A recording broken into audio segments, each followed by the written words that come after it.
Okay, welcome back, everyone.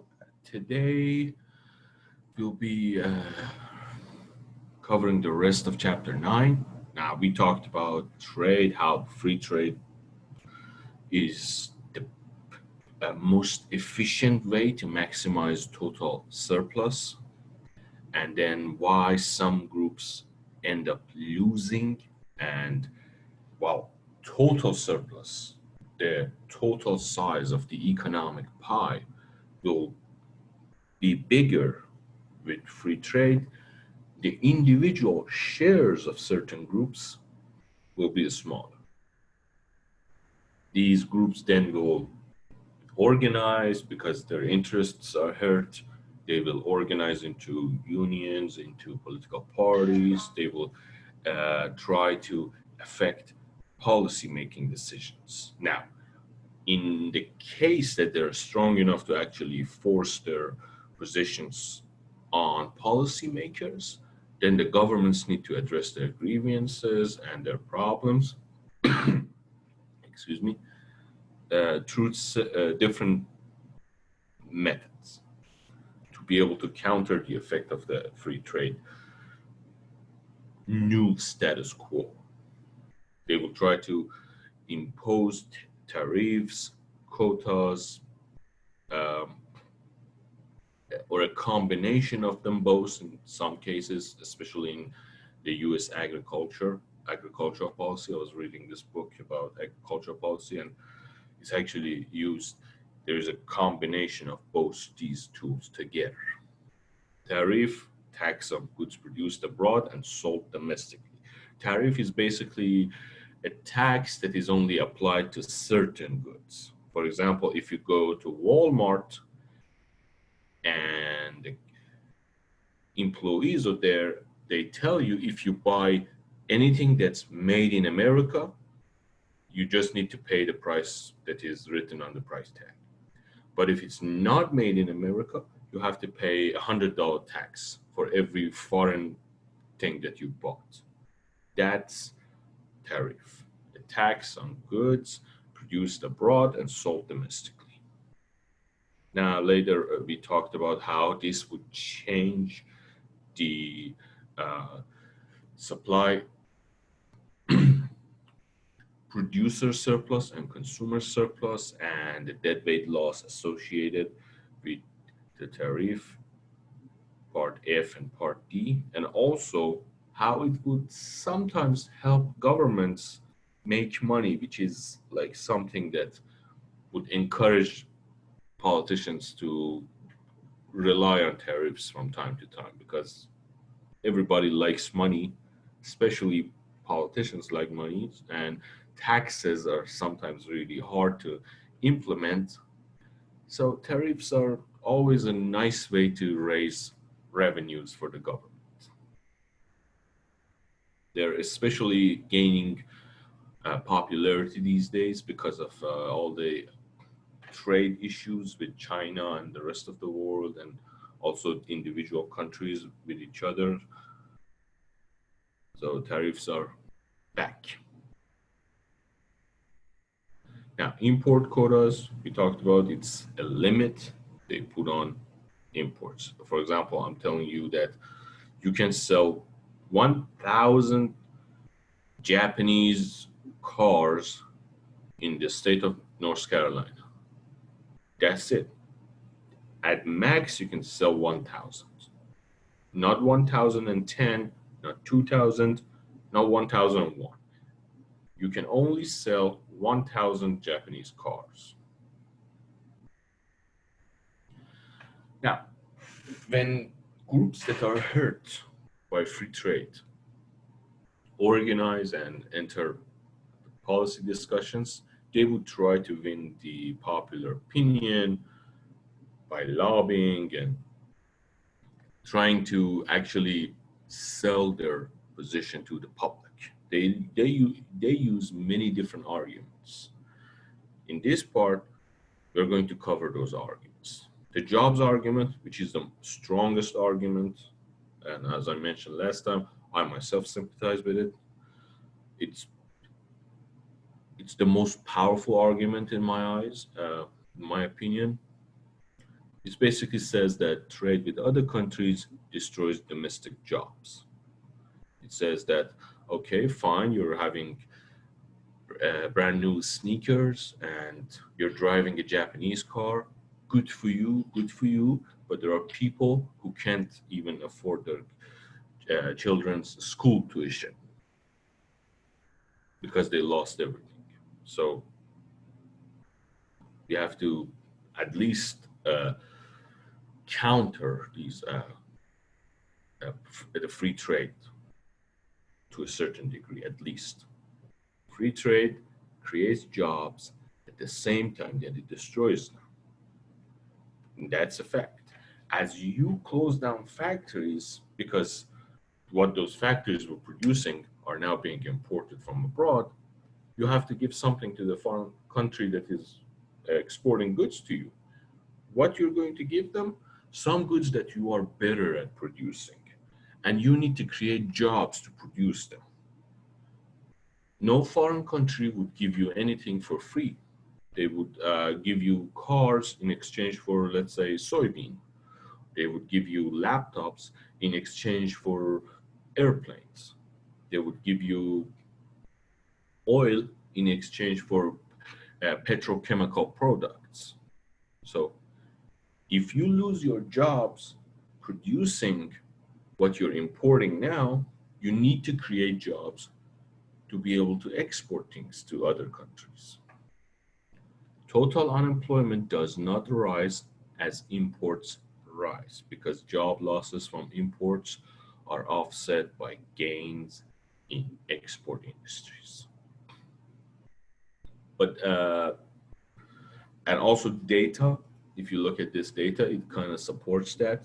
As you can see, as imports as share of GDP are constantly rising, and the United States economy is opening up, you can see that unemployment rate is almost the same. In fact, unemployment is only responsive to uh, problems like financial crisis or stock market crashes or other macroeconomic challenges, not to imports that much. Of course, there are millions of ways to disagree with this. You could talk about how wages remain stagnant. You could talk about what the unemployment would have been today if this red curve wouldn't rise like that, weren't rising like that. Perhaps our unemployment would be here. Or when you say free trade creates jobs at the same time that it destroys them, you could always argue that how many jobs are these jobs as well paid as the other the old jobs that are destroyed.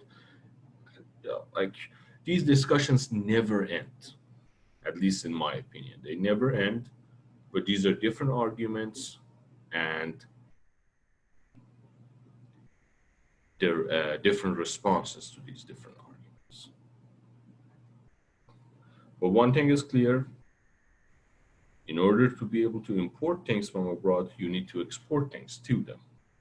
In order to export things, you need to create jobs. So as you lose jobs, some jobs will need to be created. Otherwise, you won't be able to import anything. Another argument, which is very popular among agricultural lobbies and steel and aluminum manufacturers, is the national security argument. It's basically saying that the industry is vital for national security and defense, and it should be protected from foreign competition to prevent dependence on imports that could be disrupted during wartime. Uh, for example, in agriculture, many say that we need to keep supporting the United States agricultural sector because if we cannot feed our own people, then foreign countries would use this as like a card against us in their negotiations, by threatening to starve the US population, or God forbid, if there is a war and they somehow uh, manage to surround the United States coastal waters, making us unable to import food, then it could be a huge disaster. So we need to keep the agricultural infrastructures in place. We need to support our farmers. So if that day comes, we're able to feed ourselves. Also, similar arguments are used in steel and aluminum industries. They say that if we are gone, how are you sure that you can import the steels? For example, if there is a war or a national crisis, how are you going to buy aluminum and steel to produce all the heavy industries, all the guns, tanks, airplanes, ships? These are, again, very serious concerns. Sometimes they're very legitimate, but usually they're exaggerated because, like, safety is the most basic human need. So, if I was a lobbyist and I wanted to protect my interests, I would try to appeal to the sense of safety in people. I would try to, like, if I'm gone, bad things are going to happen to you. As you can see, producers may exaggerate their own importance to national security to obtain protection from foreign competition. These are always exaggerated. So it's very important to be able to study these thoroughly to find out whether an industry is actually needed, and if yes, to what degree. For example, agriculture is needed. That's a legitimate concern. You need to have some degree of agricultural infrastructures to be able to keep it as an insurance policy. But are we really rely and do we really need so much of it? And do we really need to spend so much money on subsidies? That's a question for policy experts. Another argument which is often used is the infant industry argument. This is actually one of the laws in, like, it's actually implemented in the WTO, World Trade Organization. New industries need temporary trade restriction to help them get started. Difficult to implement in practice. Basically says that, especially in poorer countries, when there is a new industry just created, this industry, you can't expect it to overnight be able to um, compete with old and experienced firms in the market. For example, if I go back home and I start this smartphone business and start to produce smartphones, then I cannot expect to be able to overnight compete with Apple and Samsung and LG and all these other, BlackBerry and all these other companies that have been in the market for long. They have lots of experience, they have lots of loyal customers. So I need some protection, otherwise they quickly eliminate me out of the market. It's difficult to implement in practice because like other companies, if they're losing their market, they will immediately try to sue you. If you, for example, if I'm the president of different another country and I will try to support this company that has just started to produce some goods, the competition of that company will immediately take me to court in WTO, things like that, and they would say that he's trying to protect his own interests, he's doing this, he's breaking this law. They would pay lawyers, and because they're losing business and they don't like to lose business, so they will spend a portion of the money that they're going to lose on legal fees. to try to counter this. So it's a very difficult and painful thing to do. It's like you need to be able to fight in courts and also in politics. It's hard to implement. For example, there's this one policy in the United States designed to protect fruits and vegetables producers. It's called planting restrictions, and it's actually a topic on my dissertation. It says that okay, if you want to receive agriculture subsidies, you cannot plant fruits and vegetables. You should only stick to program crops like wheat and cotton and like lots of them. Why do they do that? To say to protect the interests of those who produce fruits and vegetables. By limiting the supply of fruits and vegetables, they can make sure that those who are already producing them enjoy higher prices and they get to benefit from it. Who doesn't like this? Someone in Brazil. Someone in Brazil took the US government to court in WTO and says that what you're doing will be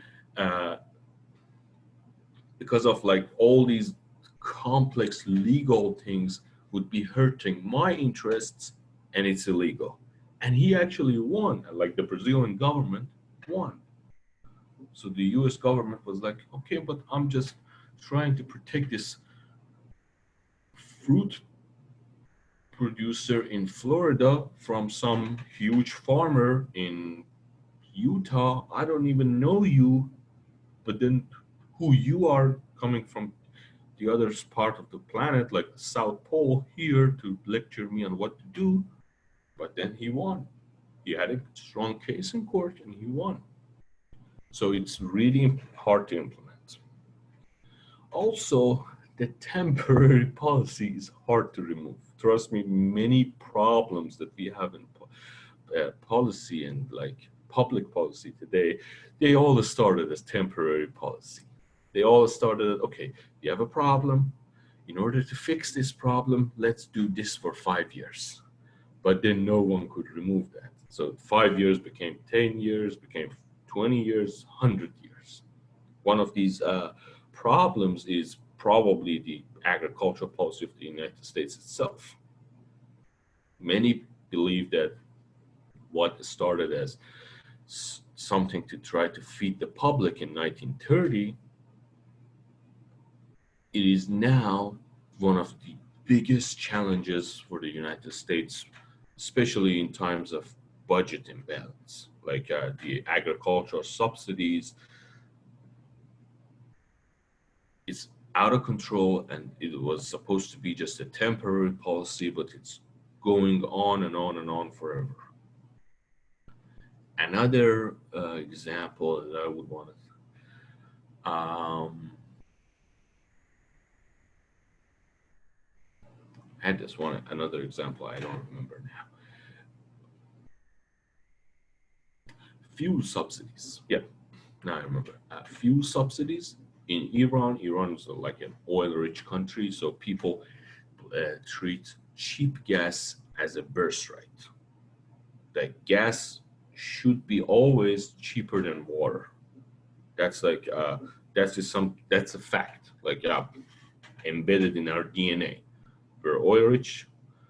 We used to be one of the biggest oil producers in the world, like the second after Soviet Union. Now we're not really that big, lost at all. But then we expect to enjoy cheap gas prices, really low gas prices, like something like 10 cents a gallon or 20 cents a gallon. And the government really can't do anything but to subsidize gas. So not only we produce gas and export it, but we also expect spend some of the revenues being made from exporting the gas and the oil on subsidizing the gas to make it artificially cheaper. Now, every few years, the government wants to increase prices of gas.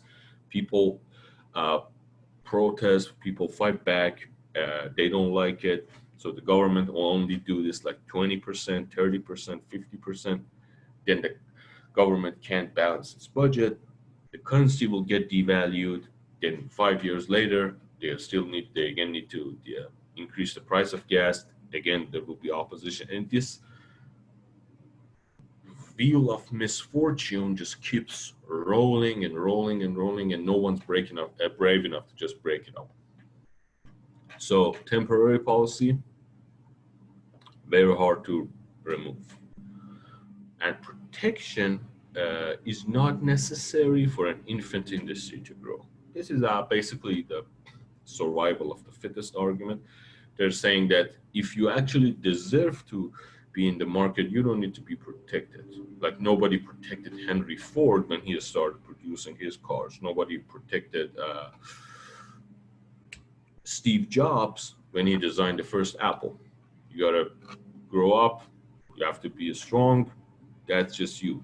You have to learn how to defend yourself, how to be innovative, how to compete with other companies, things like that. That's that's a that's a really good argument, but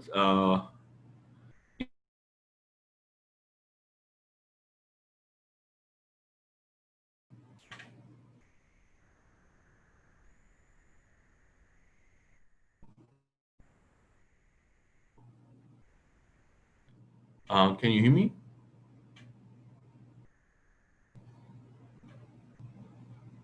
Yes. Perfect. I think I lost connection for a second.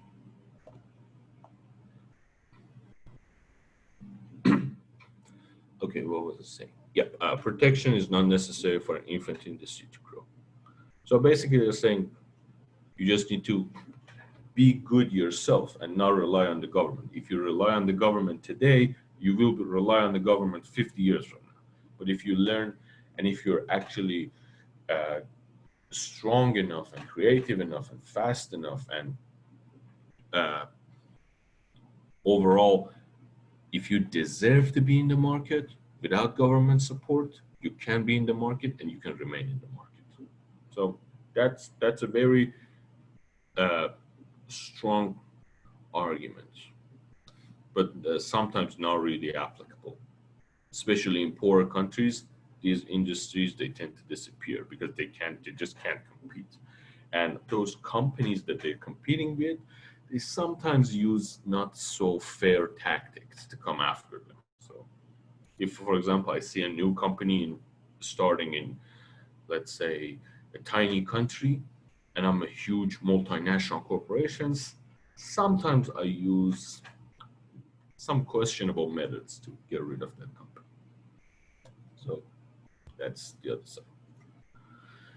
Now, unfair competition argument. This is also a very important argument.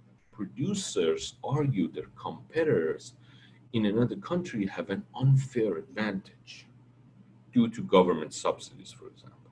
This is very important because it changed the whole philosophy of free trade is based on I'm free trade, you're free trade. But if I say, okay, that other side is not really into free trade, like that other side is not letting me selling my goods to them, but he is selling his goods here and just making me poorer by putting me into debt and like the trade balance. If you follow the news, you can see that politicians are always talking about the US trade deficit, how it keeps going up and down and up and down, usually down, unfortunately. Then the situation changes because free trade is only optimal if it's free for everyone, if it's free for me and for my uh, counterparts in China.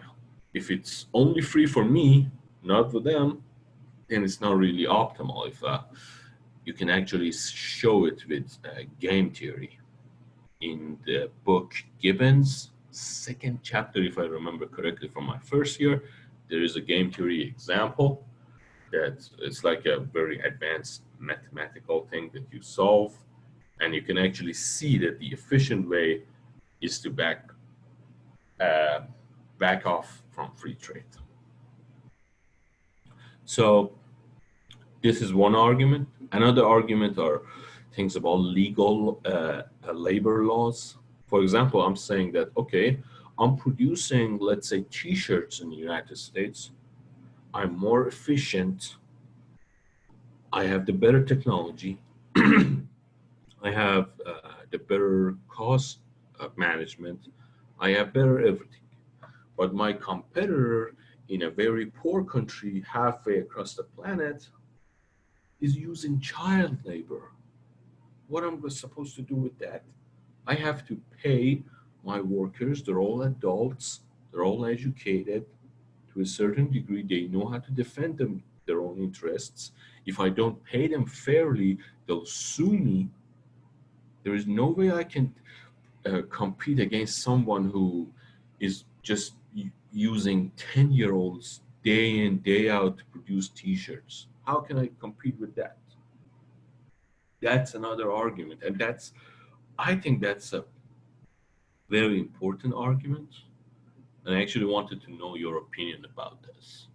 What do you think? Do you think should we allow some poor countries that are using child labor to trade with us from an economic position and from a moral position? I really want to know your opinion on this because I'm undecided on this. I'm pretty much undecided on everything, but especially on this topic. Can you hear me? Yep, go ahead, Trent. Is that you? Yes, sir. Perfect. Go ahead. So from a moral standpoint, I don't think that's correct to trade with third world countries that are using child labor, because of course they're not paying them enough, and it's not fair for the kids. But at Not the fair for same the time, kids. yeah. But at the same time, like economically, it keeps the prices of the product low because they have lower input cost. So it's less money we have to spend. So it keeps, I guess, the price of products down economically, but ethically it's incorrect. So I'm pretty undecided on it as well. I mean, that's just my opinion. Yep, that makes perfect sense. Like lots of people have heard that they agree with your opinion, and you have a very strong case. Like if we keep trading with countries that are using child labor, we're basically encouraging this practice. And this is like, well, we like, for example, when next time you buy your T-shirt, you can see all these nice and attractive models wearing your T-shirt, all these beautiful places in the background, all these nice things, the beautiful decorations, everything is designed to be beautiful. When you go buy a t-shirt, no one talks about the horrible condition that the 10-year-old would be suffering when he's or she's producing the t-shirt. So what you have is very strong case. But here's how I want to counter your argument. What is the alternative for that child, that 10-year-old? That 10-year-old who is working in really bad conditions, not being paid enough, probably not being even treated right. What is the alternative? Is this like the 10-year-old is missing his piano lessons to come and work, produce t-shirts? Or it's just his only chance to survive? Well, I'm not as educated on the topic, but I would say that he's missing getting an education, or he or she's getting an education, but instead they're working in, manufacturing, making something for little pay. Yep. So there Some is an opportunity cases, yep. cost. In some cases, you're right. In some cases, there are like schools and parents, especially if like parents are not really, I don't know how to put it, are not really like parents. they would not let the child go to school. Instead, they would force him to go to work to help bring extra income to the family. But as Armand says here in the chat, in many cases, also, there is no alternative for those kids because they have to work to survive and maybe feed the rest of the family. And that's just the reality. Like, I used to work in like a really poor part of the country in agriculture sector. And even then, just to make things sadder, we had to deal with illegal, undocumented immigrants who came from Afghanistan, and they were even poorer than anything I've ever seen in my life. And parents really loved their kids. Like, you could tell that, like, parents really loved their kids. My job was to organize trucks, and these trucks would come out like we had 18 wheelers, we had trucks, pickups for certain products like fruits, and forklift operators. They would just load and unload cargo into these trucks. And we needed hand labor, like manual labor. And sometimes I saw that, for example, a father, like a 30-something-year-old, because they're just daily labor, they don't running on based on a contract. They just come up from somewhere and work for a day and get paid. Sometimes they bring children with them, and I had to be very careful. Like, that was one of my jobs because these kids shouldn't be anywhere around an 18-wheeler or a forklift operator. They shouldn't even touch these heavy pallets. If it falls on them, I will go to jail.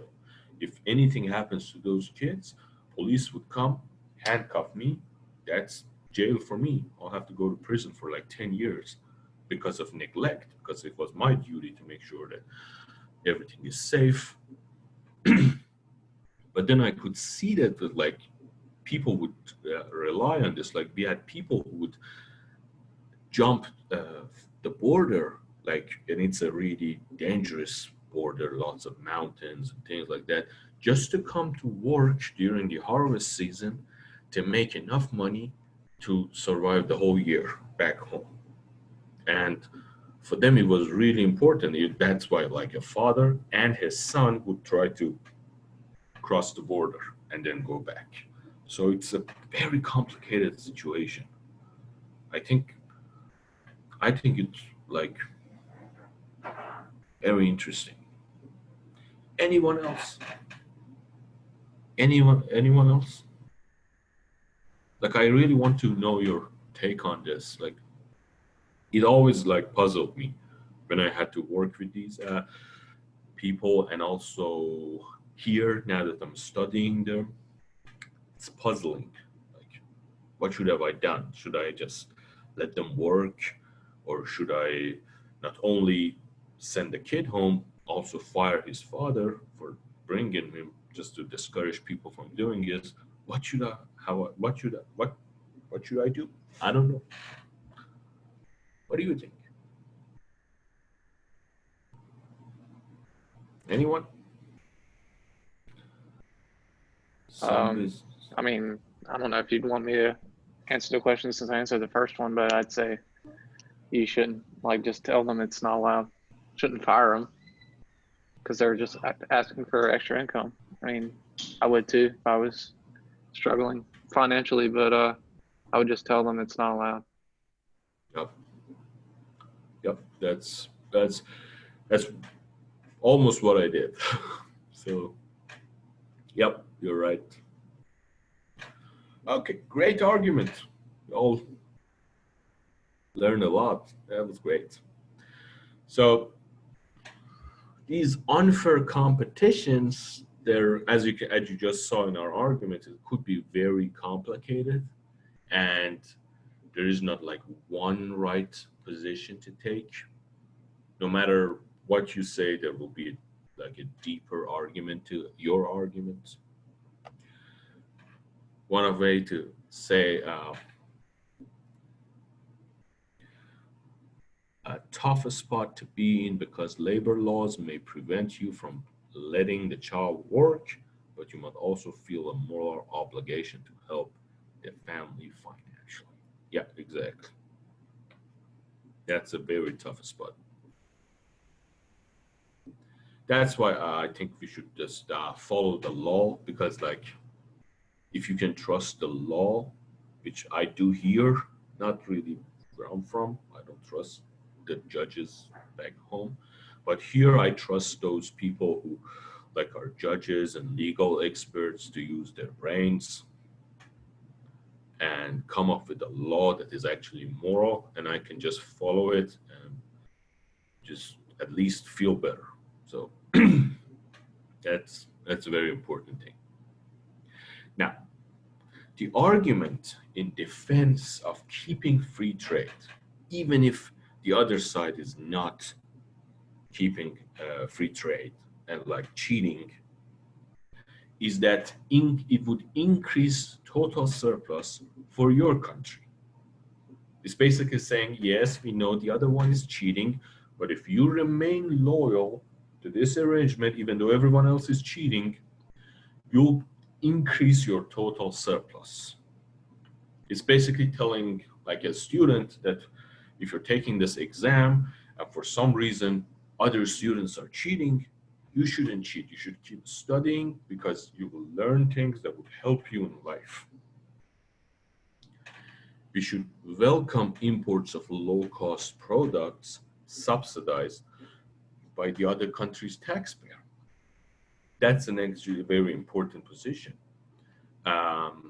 They're saying that if those guys want to subsidize their domestic industries and keeping their prices even lower, it's their money, let them spend it.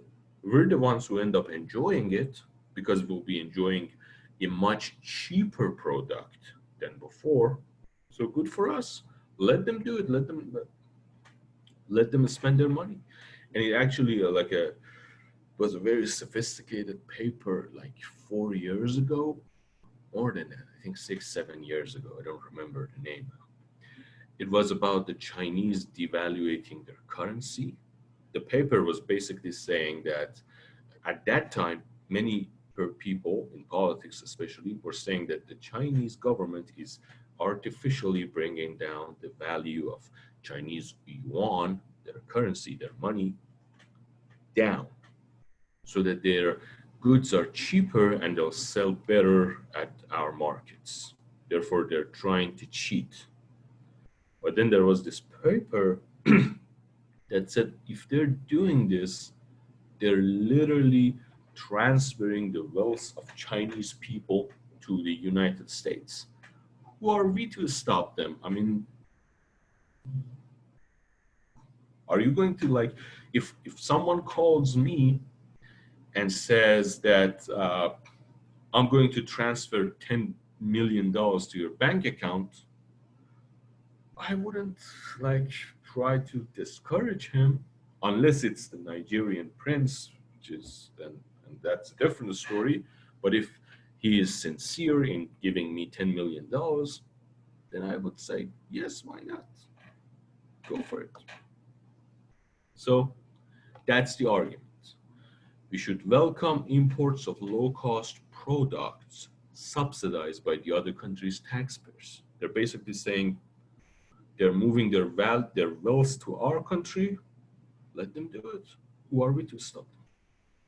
The gains to our consumers will exceed the losses to our producers. Now, this is when it gets tricky. They're saying that yes, if they keep cheating like that, our producers will be unfairly hurt.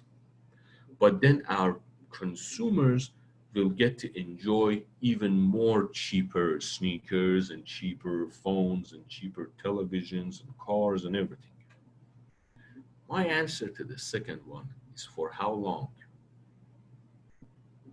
For how long?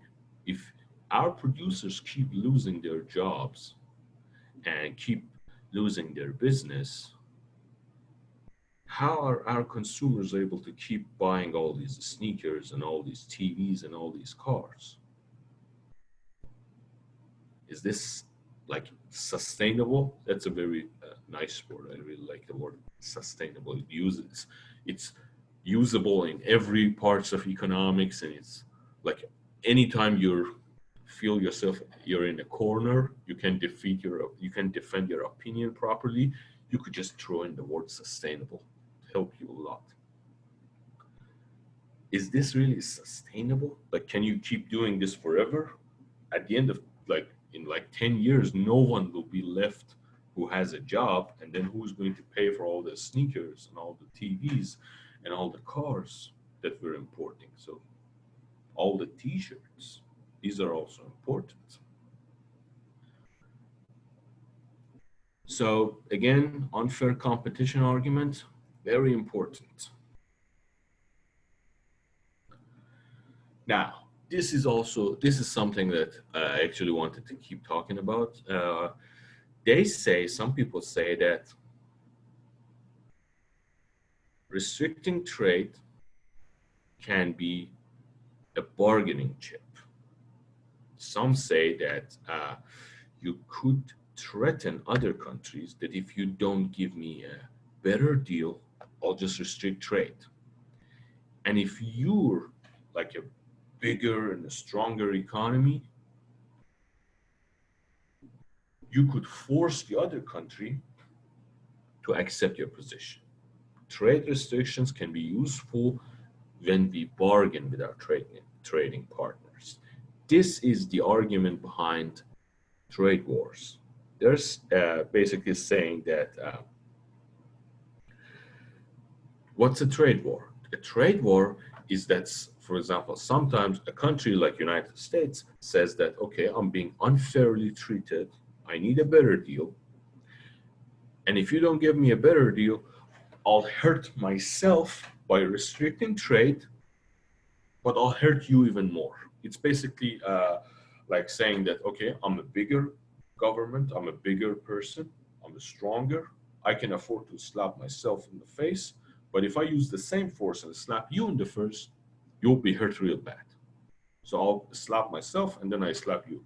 It's completely irrational, but sometimes in strategic decision makings, acting crazy works. Like some say, our professor in advanced micro, when he wanted to teach us strategic decision making and game theory, he used this example that kids who are threatening their parents, if you don't buy me this candy, I'll start something in this supermarket. I'll go crazy. And the parent would just, okay, just be quiet and don't embarrass me. I'll buy you this candy. Here, take it. This is something that often is used in politics. Like, for example, President Trump used to say that trade wars are good and we can win them. Even though nobody liked the trade war, but he used to say, and he had a strong case at that point, he used to say that we can afford to lose some agricultural business, but the Chinese can't. And in fact, what happened was that after the trade war, United States economy was hurt a little, but the Chinese economy's growth was lowered to a disastrous amount. So, and they were actually in talk to reach a new trade deal. I think they signed it, but then the whole COVID crisis happened, and now we don't know what's going to happen tomorrow, let alone the world trade. So trade restrictions can be useful when we bargain with our trading partners, but then that threat may not work. Sometimes parents tell their children, no.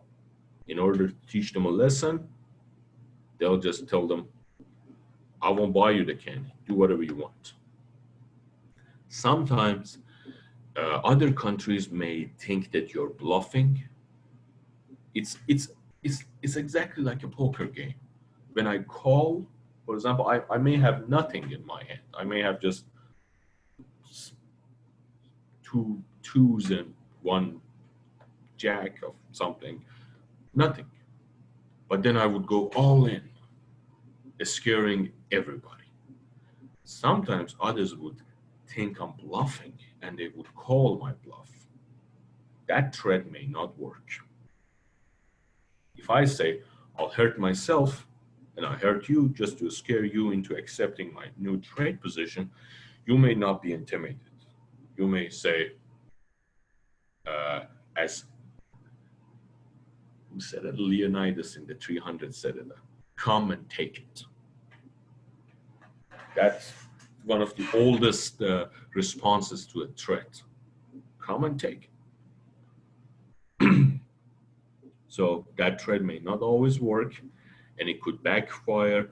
Many people today are saying that the threat to hurt the Chinese economy backfired.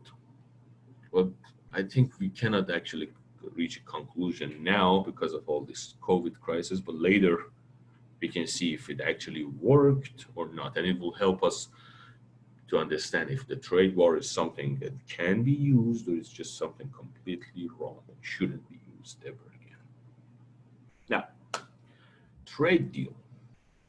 Refusing to liberalize trade unless partner countries adopt new labor or environmental rules is a bad policy.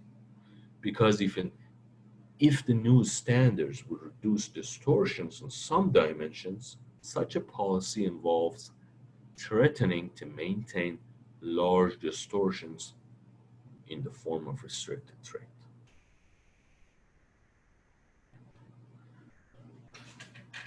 So they're basically saying that if you say that if you force your labor laws, like no more child labor, for example, or environmental rules, no more, well, I don't know the latest environmental rule, like no more plastic straws or no more fossil fuel, I won't trade with you. This is like, it's gaining momentum. This argument is gaining momentum that governments are responsible to tell other countries that if you don't stop, for example, burning the entire Amazon jungles, what are you doing, Brazil? Stop burning all those trees and cutting those trees. The whole world needs them. We will not trade with you. Of course, it could backfire and lead to some really ugly outcomes in which some governments would tell their competitors that if you don't stop using cars, we won't trade with you. Obviously, the other country would not stop using cars. Like some people are saying, stop using cars. You're killing the planet by driving around. You need to walk. And the other country would say, no, I need to drive. What are you even talking about? Don't say that. So these two countries then will use environmental policy to hide their other economic interests and try to fight each other in a trade war. They're basically saying even if the new standards will reduce distortions in some dimensions, such a policy involves threatening to maintain large distortions in forms of restricted trade. So basically, if I say country number 3, if you don't stop using child labor, it's unfair to us. I cannot expect my businesses, my producers, to compete with someone who is using child labor, so I will not trade with you. It's only fair that you use adults, just like we do, so that we can trade with one another. This would remove certain distortions. This would not only makes the trade more morally acceptable, but also more fair, but also it would introduce a new distortion. And as you can see, economists are like, almost half of them, they agree that yes, it would cause more problems if you back away from free trade, but the others, like a large portion, 25%, outright disagree. They say that you need to uh, stand your ground on certain environmental or labor laws, and 26% they're uncertain. So this in here we come back to that question that should we do something when for example another country is using child labor, which is a very sensitive subject for me, or environment like we talked about the Amazon jungles the other day. When the Brazilians are deforesting Brazil's forest, we all need to breathe, and it's also their own country, so they should be able to do whatever they want to their own country, and we should be able to breathe. So what do we do? It's a very serious question, and here we come back to this. Okay, let's move on. Now, trade agreements in the WTO. WTO, World Trade Organization, is basically an organization just to solve problems. It's like a trade police.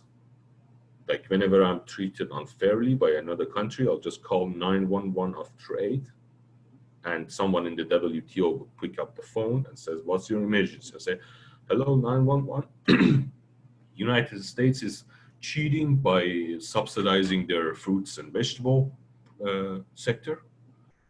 And they will say, "Okay, thank you, we'll investigate." Then they will investigate. That's a hilariously description of hilarious description of what WTO does. In reality, it's much more boring than that. Okay. Unilateral approach to achieve free trade, remove its trade restrictions on its own. Some countries, like the Great Britain in the 19th century, voluntarily just removed trade restrictions on its own. Well, that's a very strong argument to make, because if you actually know a little about history, you would know that Great Britain in the 19th century was not just a country, it was half the world. So, but then Chile and South Korea, they liberalized trade during 1960s and 70s on their own, because they believe that free trade on its own, it's efficient, and they had a really strong case. They said that if you open up trade, we can start building our economy and our industry efficiently from the ground up. And in case of South Korea and Chile, it worked. Like South Korea now is a very successful country. Like we all have these Android phones made in South Korea. So this is important, and it worked. In Chile also it worked, although in Chile it's because it gets political. There was a politician in Chile that some people really don't like him, and some people kind of like him, but they'd say they like him, but they don't say they like him, and some people outright like him. He's very controversial. So Chile's record is always shrouded in mystery. But South Korea, we all agree, even though the government in South Korea did not a lot of nice things back then, not now. Now they have a really good government, and everything's fine. But somehow South Korea didn't receive the treatment that Chile received. And we can all agree that South Korea actually succeeded in this. By applying free trade, South Korea was able to build their economy from the ground very efficiently, robust, so that they can survive competition. And not only American companies couldn't like eliminate and remove South Korean companies from the market, but also South Koreans could move into the United States, and they have a really nice business now here. So that's a success story. Now, multilateral approach to free trade, that's when a group of countries, they get together. Like NAFTA. NAFTA was a North American Free Trade Agreement. United States, Canada, and Mexico, they got together, they signed a deal that removed restrictions from many different products. Of course, many people, especially in the United States, was absolutely against NAFTA. They wanted to burn it, and they did. They finally got rid of NAFTA, but then they renegotiated it, and it's something that's called USMCA, United States, Mexico, Canada Agreement. The new NAFTA is called USMCA, which was passed in Congress, I think, 2 years ago, and became the law. So NAFTA is gone now. North American Free Trade Agreement, NAFTA, in 1993, it lowered trade barriers and general agreement on trade and tariffs. GATT, United States helped to found GATT. It's just reading from slides, nothing important. Now, advantages of the multilateral approach. It has potential to result in freer trade than unilateral because other countries are policing your behavior. If you kind of cheat, other countries would say, hey, you're cheating, don't do that, otherwise I'll punish you and like put tariffs on your goods, things like that.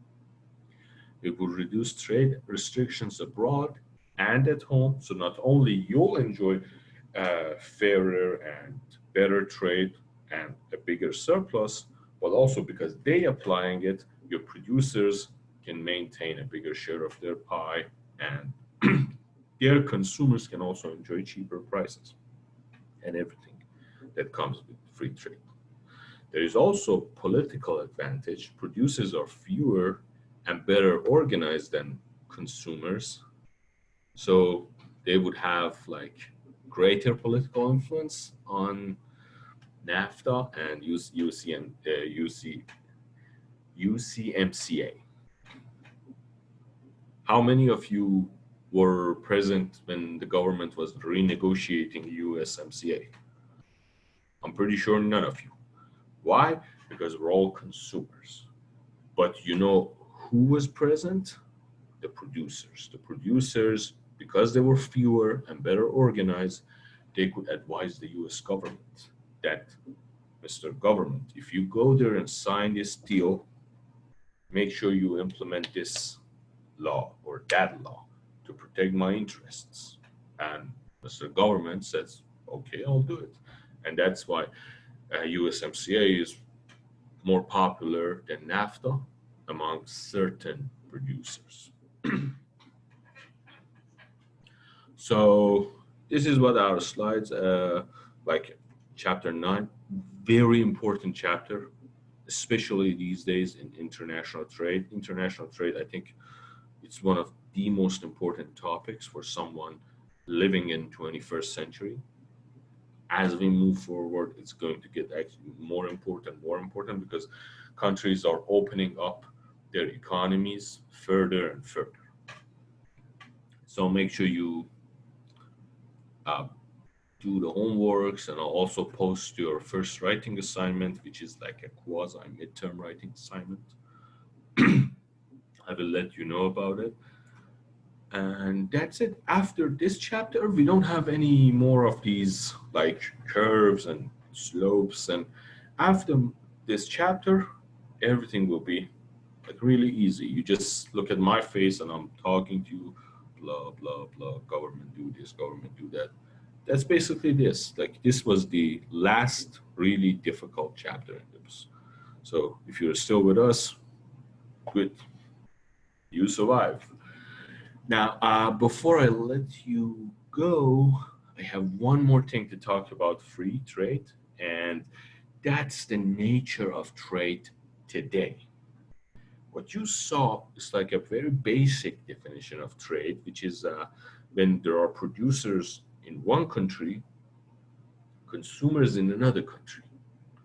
So when I'm buying something that is made in China, all the money goes to China, all the profits will go to a Chinese producer, and that's it. I just get to enjoy the product. But today, situation is different. Today, we have something that is called global supply chain. No good, no, no, not many goods are actually produced by one country anymore or by one corporation. Look at this phone, for example. This phone is considered a part of the Chinese exports to the US. According to what we covered in our book, this phone is 100% Chinese. If I buy this phone, all the money goes to China.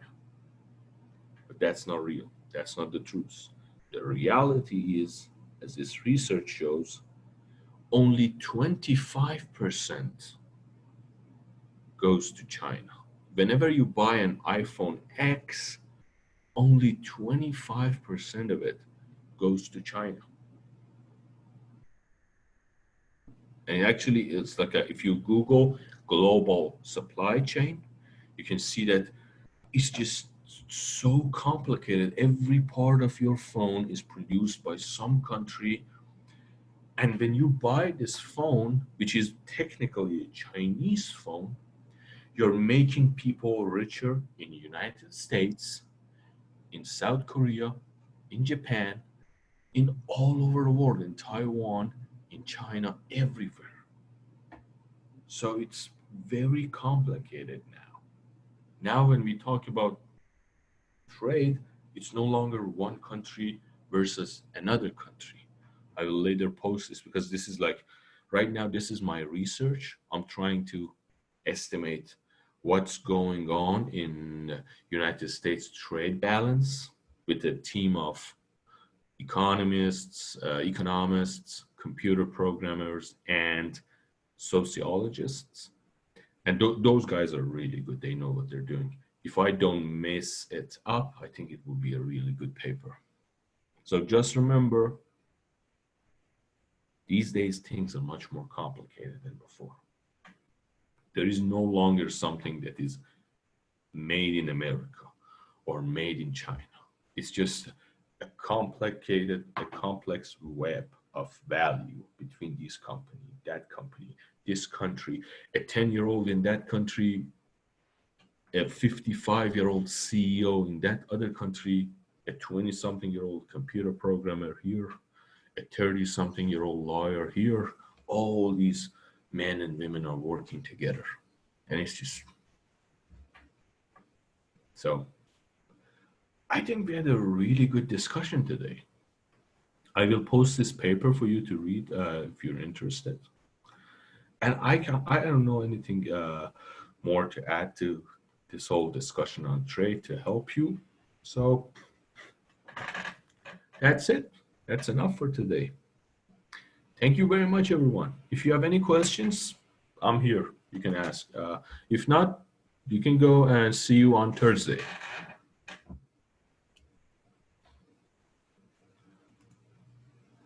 No, thank you. Have a nice day. Yeah, have a nice day to you.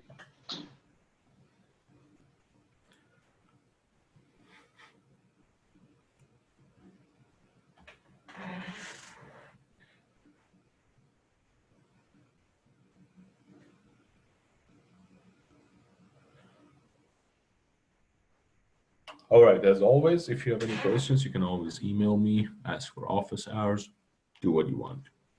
Take care.